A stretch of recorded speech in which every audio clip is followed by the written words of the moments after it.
everyone, good morning. So today it's September 18, 2023, and I just want to share with you what happened last time. So ang laki na ng pinagbago. Talaga, ito na. Ito na yung nangyari sa akin after 9 months. So, by the way, uh, I was already employed at the DNR San Rodriguez. So, yung nangyari doon is, uh, yeah, natanggap sana ako doon sa BDO. Tinawagan ako ng manager na yung first day of duty ko is si March 16. Kaso, kung nangyari is, nag-withdraw ako. Actually, it takes 1 month po yung processing ng application ko kasi kailangan ko mag-submit ng mga requirements, like medical requirements, lahat-lahat. And then it's just that uh, I I am so hesitant to choose what's my heart says. Although my heart says that I want to select the BDO because that's my very bucket list, and sinabi ko doon first sa self ko na yeah, I know that my final destination talaga is doon sa government, but I'm too young for that. I'm too young for the government. Um, I'm still young. I'm still 22 years old, and it's hard for me to to makakuha ng item doon kasi ang bata, sobrang ko pang bata. And then, that's why while waiting for the item, so kailangan ko po muna mag-explore, kailangan ko muna i-fulfill yung mga dreams ko, like yung pagiging bank teller. Kaya ayun, sana natanggap sana ako doon sa BDO, doon sa Padada. Kaso, yung at the end of the day, yung pinili ko talaga is yung sa DNR. Kasi 1 week na rin ako naka-render ng service doon. Although, hindi pa po kami naka-sign ng contract. But, ayun, nakaka-guilt din naman na mag-back out ako kasi pipiliin ko yung gusto ko, yung sa BDO.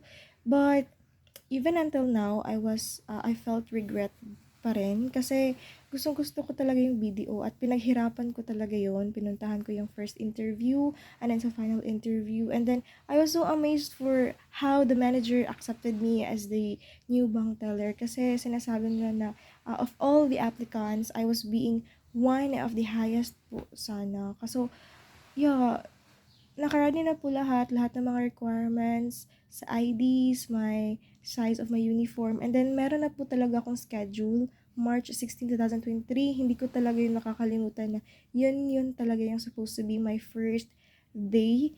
Kaso, wala. Sinabihan ko lang yung manager na, yung HR po na, sorry sir, I would like to withdraw my application. It's because, mas pinili ko yung government because I want to use my my eligibility in civil service. And right now, at the present moment, ayan talaga.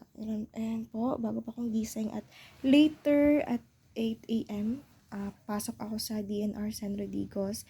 Actually, January, February, magda 9 months na po ako sa DNR San Rodriguez. And if you would like to ask if how's my life there, so ang dami pong mga adjustments na ginawa ko, of course. And in terms of people, I like them. I like the people there because they are so humble, even though ang taas na ng mga positions nila doon, but still they are still humble.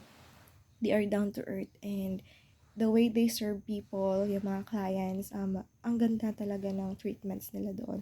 And even sa mga co-workers like kagaya namin. So, pagpasok ko doon sa DNR, San Rodriguez, I was, paano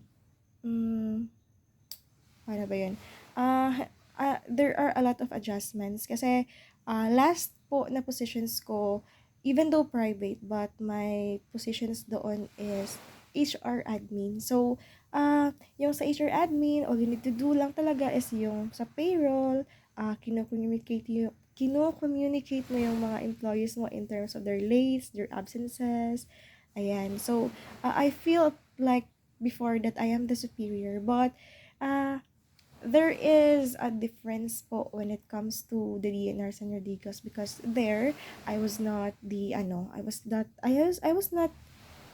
the supervisor. I am not the HR doon. So, ang laki talaga ng adjustment. So, I am the follower, I am an assistant, and all I need to do is to follow what are the job orders of the kung sino yung mga kataas-taasan doon. So, but luckily din naman kasi doon ako na-assign sa admin. So, still, part pa rin po ng natapos ko yung mga tinatrabaho ngayon. So, I am the assistant of the admin po, in which sa mga payrolls, sa mga, kung ano yung mga job orders ng aming admin. So, um, still, I'm still exploring myself. Although, sa nakita ko or sa na-observe ko today, 9 months na nakakalipas, unti-unti po akong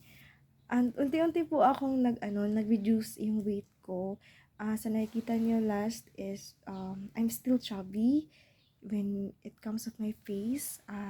My face is just relaxed because, yeah, private. I'm just an admin there and meron mang stress but na naman, I can manage din naman before.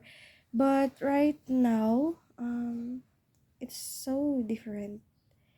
Even though I don't know what's wrong, I don't know what's wrong.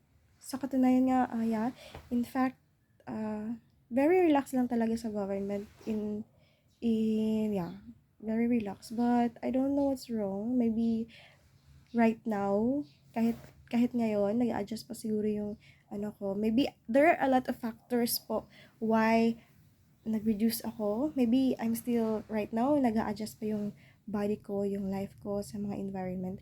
And one of my biggest problem po talaga is yung location kasi ang layo talaga. So andito ako ngayon sa sa Digos, malapit sa may sa may seaside. And then yung capital is malayo pa. So ang gagawin ko everyday is nag-commute ako.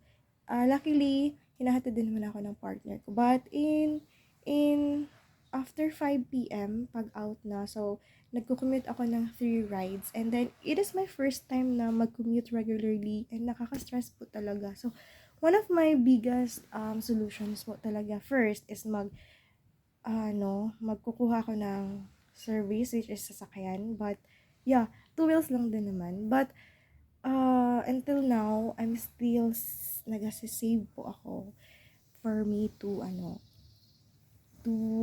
para may pang DP po ako ng sasakyan. Char. So, ito po yung talaga yung one of my solutions. Kasi ayaw ko rin naman mag-resign doon sa DNR. Although, there are a lot of adjustments. Maybe 1 month, still, tinitorture ako ng isip ko na, ba't dito ako nag-select na magtrabaho nga? Alam ko naman talaga kung saan maging happy yung heart ko doon talaga sa BDO as a bank teller. Because, even though, yeah, again, I know that my dream destination, final destination is a government. Pero, I'm still young. I'm too young for that to work in a government. And I want to explore myself first po talaga. Kaya ayun. So, I don't know what tomorrow comes. I don't know what tomorrow brings. All I need to do is to trust God. I just want to, to work, and to work. Char lang. So, right now, it's still, anong time na? It's 6:04 in the morning and wala pa talaga akong gana bumangon mamaya na. Kasi, today it's Monday and every Monday po talaga sa amin is meron kaming tinatawag na convocation. So, yung senro namin is sila yung meron silang mga meetings kung ano yung mangyayari regarding sa 1 week, kung ano yung mga plano. So, meron mga discussions to look forward and to discuss what are the things that they want to discuss for for the tree plantations, anything na makakaganda sa ating kalikasan. Char. So, if you would like to ask if what's my plan, so right now, by the way, my positions doon is I am still a job order doon. But it's okay even though grabe yung adjustments na ginawa ko talaga because hindi ako sanay because before I am a HR admin and ngayon is andito na ako sa inferior side, yung ako yung assistant. But it's okay.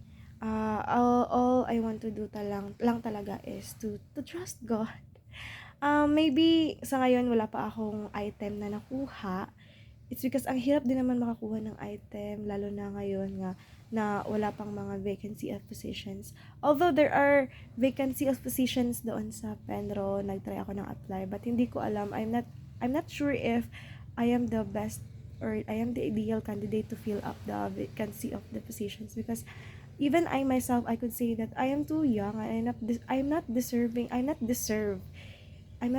to be because I'm too young and bago pa lang po ako. So maybe I just need to render 5 years before pa po ako maging regular doon. So sa base of that observation, so while waiting, so dapat meron akong mga bagay na gagawin while waiting. So I need to build doors before nagpaplano ako na mag-apply in other government agency, but hindi ko rin naman nagawa kasi although meron akong mga friend doon sa labas na nag-send sa akin ng mga vacancy positions, but yung drive ko wala. So yung guts ko parang kahit na mag-apply ako, hindi rin naman ako matanggap kasi I considered myself as outsider. So in the government kasi, one of the things na pinaprayo nila is yung mga insider.